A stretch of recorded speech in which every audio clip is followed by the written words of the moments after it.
Carnival Cruises still be over here like, Rick fell off the buffet again. Drinks for everybody. And you and I both know that Starbucks is a pharmacy with Wi-Fi. Don't tell me it ain't. Appreciate you being a part of the show today. Thank you for your subscription to @BudFordComedy. Also on the show today, I miss the days when a car salesman would almost kill you in a test drive just to show you what the car could do. Those were the good old days. I just don't think we recognized it then. Cruises used to be all about, yo, here's 6 countries in 4 days, which really was less of a vacation and more like a Uber Eats for geography, right? Cruises are changing. We're changing as people. And apparently we are tired of touch and go vacations. We don't want to travel like that anymore. We've decided we want the boats to stay in the ports longer, overnight, so that we get to spend some time there. Regular cruises, oftentimes, if you haven't never been on one, they feel kind of like you're speed dating with countries. You have 4 hours to see Italy, and you're like, great. You know you're going to spend 2 hours at the little store looking for Wi-Fi and some sunscreen. Now, I don't know how you are about cruises, and I don't know if you've ever been on them, but they make me happy. Pictures of cruise ships make me happy. I've been on like 14 of them. I enjoy the process. Cruises are the closest thing that adults have to being rescued zoo animals. Think about it. You don't cook, you don't clean, nothing's expected of you, period. Nobody expects you to produce anything. That's freedom. At home, if I accidentally drink too much, now I got to negotiate with Uber, I got to get them to stop for tacos, and I got to apologize to the furniture at 2 in the morning. It's no fun. On the cruise, yo, that boat's going to get there. I can dance in the club at 4 in the morning, still drinking booze, and we'll make port right on time. Any other vacation, that's not a guarantee, especially when I was younger and I drank back in those days. I call that luxury. You call it what you want. They're like, sir, you blacked out during karaoke. And I'm like, I know, but look at us now. We're in St. Thomas. How about a fist bump for some teamwork? Making the dream work. Hell yeah. That's what I'm talking about. And now the cruise lines are saying, yo, what if we just slowed things down? What if we just took a break and we said, hey, man, we'll just chill. We'll strip it back. Because normal cruises can be exhausting. Every morning starts with somebody on a loudspeaker. You have 9 minutes to see Greece. The boat will disembark in an hour. You have 9 minutes to see Greece. Boop, boop. Listen, it's alarming, and it's every single morning. These smaller cruises, the smaller cruise lines like Windstar have always fascinated me because they're doing overnight stays, which sound amazing. And I've always wanted to cruise on one of their ships because these overnight stays to me are fantastic. I think the idea, now I do love the big cruises, don't get me wrong, but the fun thing about these is you get to stop in these smaller ports and you get to go and spend time on that island, kind of in that culture. And it's not as big and as expectant as some of those big cities are on some of the cruise stops. I mean, if you go to St. Thomas, take Charlotte Amalie for instance. There are several stores around there. I bought Rolexes there, Omegas, rings, bracelets, all kinds of things on that island. But there's sort of an expectancy, right? You get off the boat, you're probably going to do an excursion, but when you're in St. Thomas, you're going to take time to shop. You're going to get your duty-free liquor. You're going to get perhaps a Rolex and not pay the duties on it. Or maybe you will. It'll depend on how your country reacts to that. And lucky for us, we're in the U.S. Now, if you have other things you buy there or other places you like to go on cruises, put that in the comments. I'd love to hear it. With Windstar, you may not stop at Charlotte Amalie, but you might stop at St. John, or you might stop over in the British Virgin Islands. So that's kind of cool too, and you get to see a little bit of a different part of most of the islands than the super commercial part. The conundrum in the I've always wanted to cruise on one has for me been, will I get bored? Because I really do like the shopping experiences you get on the big cruises. I know it sounds silly, but it breaks up my day. I like to go outside. I usually like to get a massage in the daytime or go up. A lot of boats that I go on, because I don't do Carnival stuff anymore. Not that there's anything wrong with Carnival. It's just that I kind of aged out of that process. So I like to go on Royal Caribbean and some of the upper end cruises because they have adult sections. And you can go in there and lay on those beach things, and the mats are like that thick. And you can kind of just chill the day, and they're up where the breezes blow and the sun's kind of calm. Usually they have deflectors up there. I get a massage and sleep up there all day. Let them bring me lunch. That's a fun day. And then I might get done with that since I've had a nap anyway. Go downstairs, look at the watches. A lot of the cruise lines will carry brands that are cool, like Longines. And I realize that's the Swatch family. So you look at Longines, Swatch, and Omega, and those will be on a lot of cruise ships. I haven't been on a cruise ship that carries Rolex, but I'm sure there are plenty of them. And like I went on a cruise ship one time and bought a pair of tags. And Tag Heuer watches, if you've never checked them out, they're kind of neat. And it was really kind of the beginning of before they did all that marketing. So I was kind of interested in the brand, so I bought 2 of those watches. And one of the cool things on the boat was if you buy them there, you have up to 9 months to return them at that particular time. So I was like, okay, well, I cannot lose in this. And probably 6 months later, I had a battery issue with one of them, and I really didn't like the one that I had on. And I thought, you know what? They said 9 months. It's been 6. No questions asked. You say, okay, I don't really like these watches. They sent me the paperwork, and then they were like, well, if you just came on this cruise ship or any of these 10 cruise ships you like to cruise anyway, we'll give you a discount. You can turn them in there, and you might find something else you want. And I was like, I sure might. So I got on the boat. I went. I didn't, but I got a refund. It was nice, and I basically got that cruise for the price of those watches, so it kind of worked out good. They got their money. I didn't care. It wasn't the money I wanted back. It was just that I didn't like those particular watches. And again, that was real early in the brand. There are now really a bunch of cool Tag Heuer watches that aren't like those then. They were really lightweight, and I was used to wearing Rolexes too, so it was kind of different. But the great thing about these smaller ports, like I was talking about with the Windstar cruises, you really get to experience the island. We're going to hang out. They're going to grill on the beach or whatever they're going to do. We're going to drink a lot of cervezas. We're going to have a good time. Then most cruise ships, the big ones, you're back on board. But on these smaller ones, you get to wander around at night. Then you go back to your ship, and it becomes just sort of a floating hotel, which is perfect because nowadays hotels stress me out because they want me to unpack.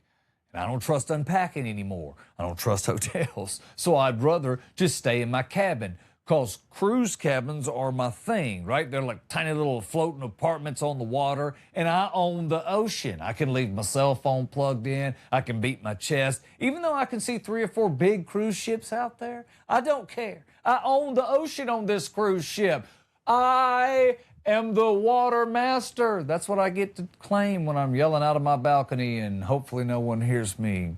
And it doesn't matter because they've been drinking too. It's not like the day cruises because daytime cities and nighttime cities are 2 completely different things. For instance, daytime. Welcome to Puerto Rico. Let's listen to the music. Let's eat the food. Beautiful beaches, beautiful people, beautiful everything. Now you take the smaller ship, it's 2 a.m. Your cousin's yelling, hey, them ain't real Ray-Bans. While Two Knife Tito is lighting a cigarette with a firecracker. I mean, it's a different world. You get what I'm saying. Every overnight port is going to have its own vibe. Like, imagine you're overnighting in Dubai. You wake up in the morning, you're like, you go open your cabin door, your gift bag full of Rolexes is sitting outside. That's Dubai. What a great place to cruise. You go to Florida, you wake up in the morning, open your slider, walk out to the balcony, and the ship's been stolen. So whatever, you're now headed pretty quickly towards Texas, and you don't know why. It's regional culture. It's what you got to put up with small cruises, though. They always sound classier, too. The names aren't Carnival, Liberty. I mean, they aren't Royal Princess. No, they're Windstar Cruise Lines. You expect the waiter to go, bon appetit, right before you eat, right? You just expect that. Azamara. Azamara Cruise Lines. Have you heard of them? Cruise lines or prescription medications? Ask your doctor if Azamara is right for you. Do not take Azamara if you're allergic to Azamara. Admit it, you don't know right this minute. You don't know if I'm telling the truth or if I ain't, unless you got money. Meanwhile, like I said, old Carnival's still over here yelling, Carl's bad. Carl is doing body shots by the pool. Who wants to come? It's a different clientele. These smaller cruises have fewer people, and that's appealing to me because the chaos level drops. There's more relaxation. Some of these cruises, on some levels, you get to work the sails during the day, and the kitchen is really sort of an order, right? They have 5 or 6 things that they'll make for you. You pick the one that's best for you, but it's made right then. It's not like some of the cruise ships where they're serving 3,500 that night and they've been working on that food all day. I'm not telling you it's bad, that's all I'm saying. I'm just saying it's sort of a different approach, right? It's a little more of a boutique run and kind of a boutique look at things. Now, the other thing is you get on these big floating Las Vegas malls and you trying to relax, and suddenly there's the surfboards, the go-karts, the water slides, the zip lines, the laser tags, the robot bartender, and 17 screaming kids all named Braden. I don't know why they're all named Braden, but it's weird they are, and the rest of them are named Tyler. It's more like a county fair during a hurricane. Kids everywhere. And that ain't what I want out of a vacation anymore. I want to sit quietly. I want to eat shrimp that I'm not paying for individually. And I want to slowly drift my way into another country. It's enough activity for me. I understand, the older I get, the appeal of slowing down. Maybe I don't need to shop as much on the ship. That's kind of what this whole article's about. We don't want to just see the places anymore. We want to remember them. A lot of cruise ship ports that I've been to, I don't remember a lot about them. That's why I go take a bunch of photos on the island. It's kind of nice now to give us that opportunity to eat late, walk around, stay overnight, hear the city, hear the night come in, everything calms down, and then you wake up somewhere beautiful. That's really cool, and it's cool travel. But also, I like vacations where if things go badly enough, I can be in a whole nother country by lunch. There's that. All depends on how you party. Now, I don't know if you drink coffee, but coffee people like me will read one positive article and immediately we're like, see, Folgers did cure polio like I've said all along. Some scientists are all like, listen, they're at Texas A&M, so take that for whatever it's worth. They're saying coffee may actually help slow the aging process. Now, you may not have heard this yet, but coffee drinkers have already reacted to this like we're finding Dead Sea Scrolls. Because us coffee drinkers, we don't want health advice, we want permission. Don't tell me, it's like cigarette smokers, don't tell them it causes cancer. They know that. They want you to say one good thing about smoking. That's what they want. Same with coffee drinkers. That's all this is. We just want one doctor somewhere to stand up and go, you know what? That thing you've been hooked on since 1987, it's not that bad. Turns out, great call. That's what we want, just one.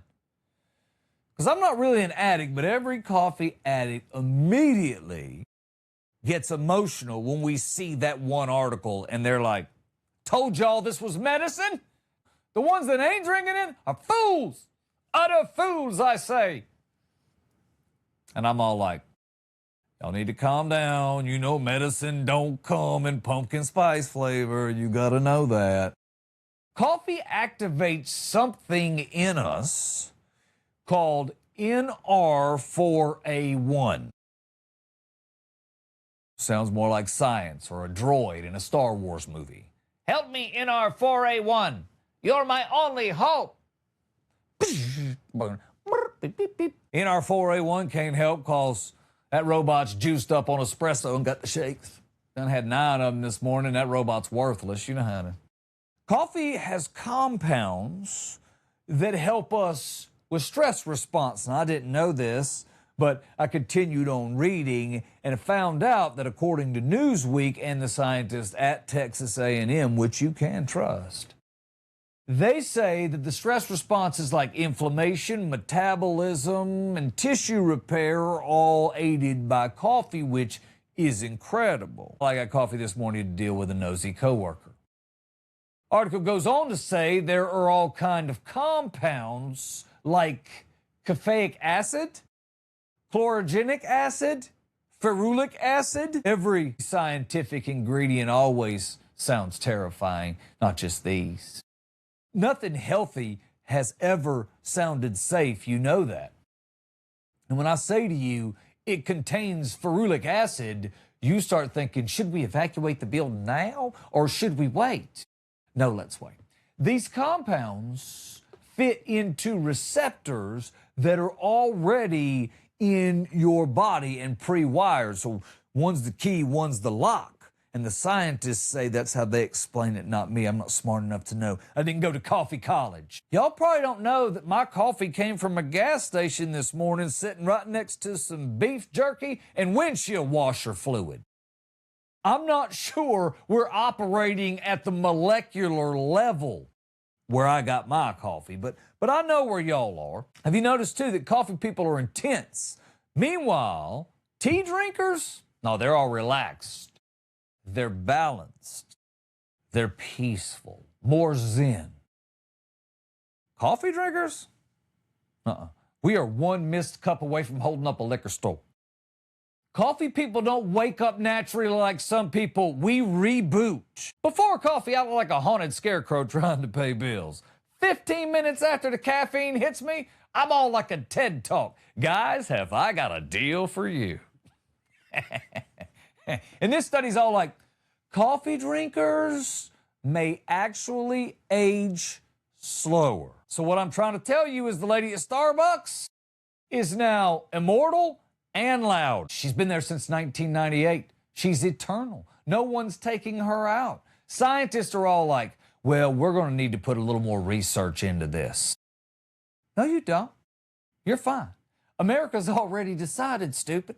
The article is done. We read one line and we continue to drink coffee like it's holy water.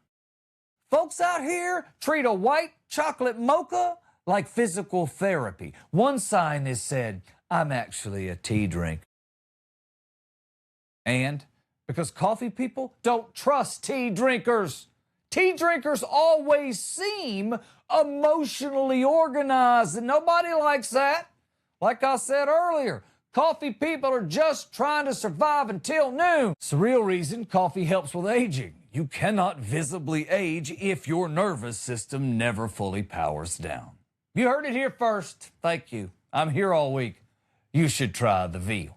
It was 1991. German engineering was so impressive, they sold cars by terrifying young men. That's how they did it. I'm not kidding. I'm not making this up. I was 20 years old-ish, making pretty good money, and decided, you know what?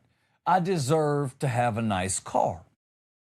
It's a dangerous age for a dude because at around that age, we're not really buying transportation, are we? We are buying our identity. That's how it works. Oh, Sean? Oh, yeah, he has the 66 GTO, right? Oh, yeah. But he has a 280ZX, doesn't he? Oh, yeah. Billy has a Dodge Daytona Turbo Z. That's how you know where he's at. I looked at Camaros. I looked at Mustangs. Because while I had a little money, they were affordable. I looked at trucks. Basically, anything cool in 1991, I was liking those Mitsubishis back then, too. There were some cool ones. But then I went to the BMW lot. BMW wasn't really just a car. Today it's more of just some wheels, but back then it was a whole personality. If you owned a BMW in the late 80s and the early 90s, you either had money or you knew someone that sold cocaine.